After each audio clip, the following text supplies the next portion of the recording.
नमस्कार, प्रणाम फ्रेंड, आप लोग कैसे हैं? आई होप आप लोग अच्छे होंगे, स्वस्थ रहेंगे, मस्त रहिए। दोस्तों, आज आप लोगों से मैं पद्मा बनारसी आप सबका नमस्कार करती हूँ। और आज मैं यहाँ पर आई हूँ 15 अगस्त की कुछ शूटिंग करना था, वो शूटिंग हो चुकी है।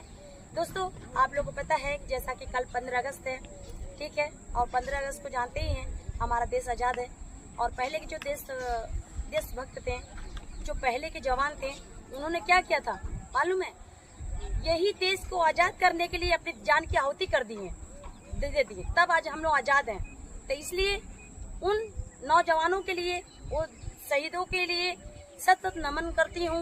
आप लोग प्रेम से बोलिए, इंकलाब जिंदाबाद, इंकलाब जिंदाबाद, इंकलाब। भारत माता की जय, भारत माता की जय, भारत माता की जय, जय हिंद, जय भारत।